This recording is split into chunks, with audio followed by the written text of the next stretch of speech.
met by 3 cheers from the Guardsmen. To London, where the public along the way will be given the chance to pay their respects.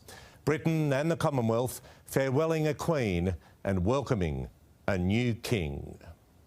With the simple scratch of a pen inking the royal decree, met by 3 cheers from the Guardsmen. Hip hip! Hooray! The blast of trumpets, the thunder of artillery, and the roar of crowds across London, signalling that Charles is officially the King.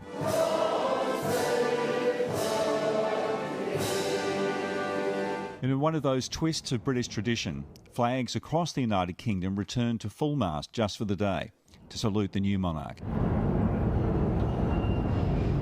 Tomorrow they return to half-mast to continue honouring Queen Elizabeth's passing.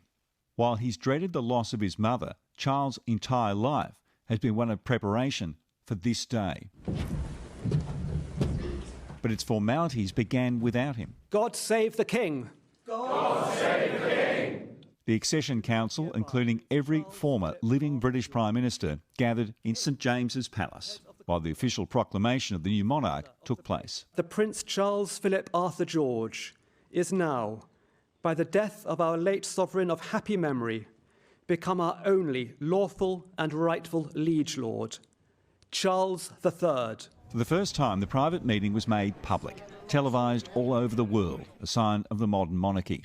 The proclamation documents were first signed by Charles' heir, the new Prince of Wales, and the Queen's consort, before the King was invited into the room to address the council, standing in front of an empty throne. I know how deeply you, the entire nation, and I think I may say the whole world, sympathise with me in the irreparable loss we've all suffered.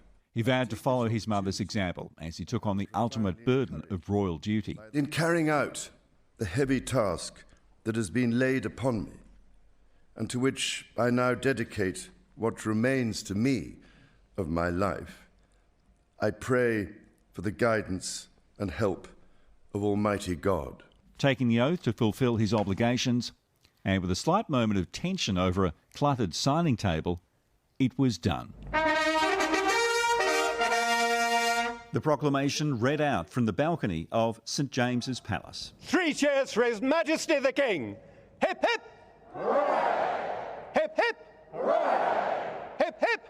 Hooray! Before a procession travelled to the heart of the city,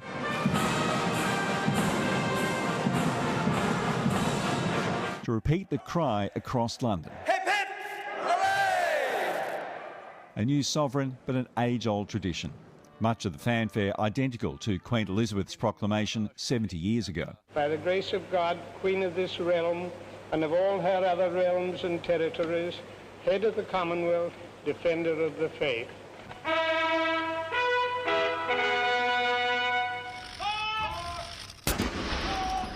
From Tower Bridge and Hyde Park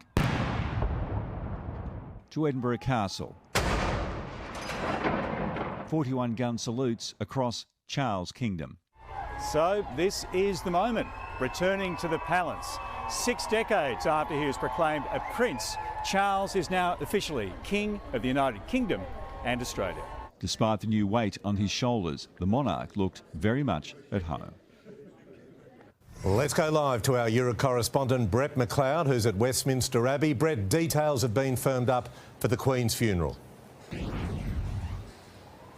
Yes, Pete, it's here at the place where the Queen married Philip in 1947 that the nation and the world will say goodbye to her on Monday week, the 19th of September. The details are that she will lie in state at Westminster Hall just across the road from Wednesday, and the public will be given the opportunity to pay their final respects. You can imagine the sorts of crowds that will be there. Her coffin will be moved on the morning of the funeral to Westminster Abbey for the service. That gets underway at 11 a.m. local time, so that's 8 p.m. Australian Eastern Standard Time. There will be about 2,000 invitation-only guests to watch the service. It will go for just over an hour.